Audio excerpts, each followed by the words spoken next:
వేసవిలో వేడి, ఉక్కపోత నుంచి ఉపశమనం ఇవ్వడానికి అంచనాల కంటే ముందుగానే వర్షాలు రానున్నాయి. శనివారం నైరుతి రుతుపవనాలు కేరళ రాష్ట్రాన్ని తాకాయి. నైరుతి రుతుపవనాలే భారతదేశంలో వర్షాలను తీసుకువస్తాయనే విషయం తెలిసింది. సాధారణంగా జూన్ 1 ప్రాంతంలో నైరుతి రుతుపవనాలు కేరళను తాకుతాయి. అయితే ఈసారి వారం రోజుల ముందే దేశంలోకి ప్రవేశించినట్లు వాతావరణ శాఖ వెల్లడించింది. అంచనాల కంటే ముందుగానే ఇవి రావడం 16 ఏళ్ల తర్వాత ఇదే తొలిసారి. 2009లో మే 23నే నైరుతి రుతుపవనాలు కేరళను తాకాయి.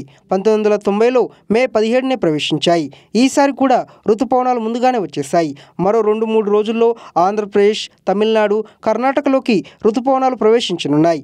అనంతరం తెలంగాణలోకి వస్తాయి. ఈసారి సాధారణం కంటే ఎక్కువ వర్షపాతం నమోదయ్యే అవకాశం ఉన్నట్లు వాతావరణ శాఖ వెల్లడించింది.